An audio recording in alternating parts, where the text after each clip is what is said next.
Glenn Beck has the third most listened to radio program in America and the fastest growing TV show on cable news. Every day, millions of people listen to him, but there's a side to Beck that a lot of us don't know about. Tonight in this Newswatch 3 special report, Nate Eaton talks exclusively with a very candid Glenn Beck.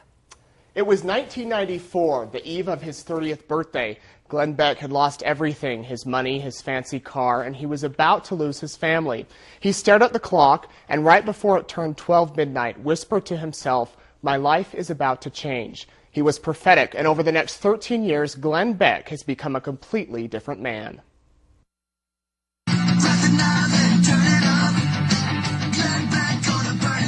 He's funny. I think I might be coming down with something. Yes, weekly case of idle fever. Passionate. I'm a Mormon.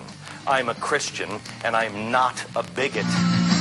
And very opinionated. I look you in the eye and I mean what I say. I don't give a flying crap about politics. 5 days a week, Glenn Beck takes to the radio and television airwaves. I do know that the show will be honest and hopefully include an example of integrity. Sharing his voice is second nature to Glenn. He's been doing it for years. When he was 13 years old, he began working in radio. He was an instant hit and within a few years was making lots of money as a top 40 DJ at large stations across the country. On the outside, he was extremely successful, but on the inside, it was a different story. I was becoming more and more successful and more wealthy, and I wasn't any happier than I was supposed to be. Glenn started to drink. Jack Daniels became his best friend. The more he drank, the more his career suffered. He tried to stop, but failed. He became bitter and full of hate. He even fired someone for bringing him the wrong pen. His life was falling apart. I got to a point where I had to open up the bathroom mirror, whether I was at somebody's house or wherever. If I washed my hands, I couldn't look at myself in the eye because I knew who I was. I knew the promises that I'd made myself to stop, and I knew that I couldn't do it, and I couldn't admit it to anybody. Glenn needed help, so he began attending Alcoholics Anonymous. The first time I went to AA, I looked at these people, and I expected, like movie drunks, like winos and stuff.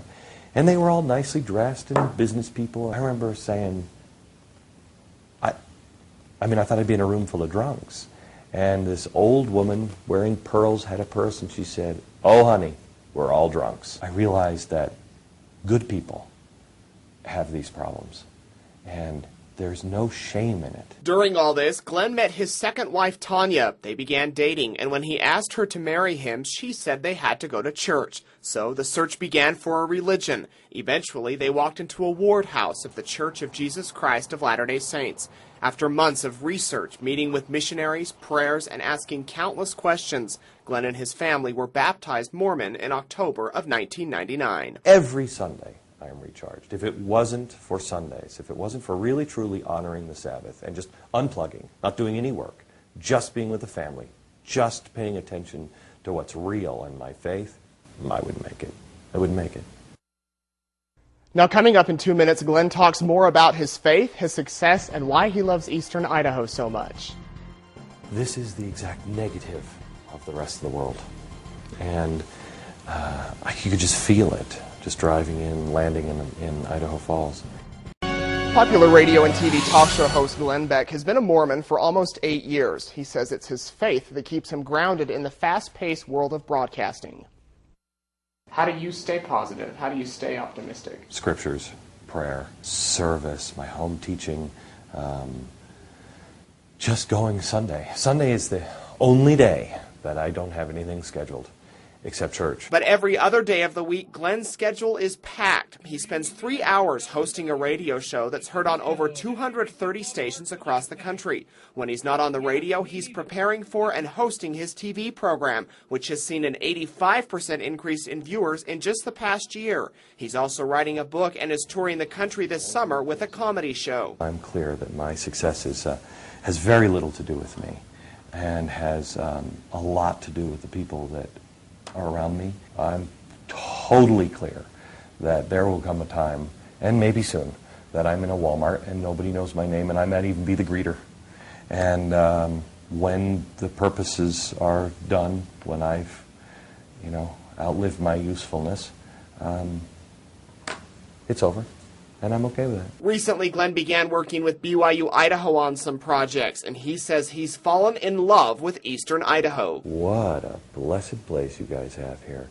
You know, as a kid, I would have been itching to get out of a town like this because it's so small and so isolated. As an adult who has now seen it, oh, I'd live here in a heartbeat. If people could just live more like you're living here, you know, this has been so rejuvenating to me because it's filled me with hope that there are good communities.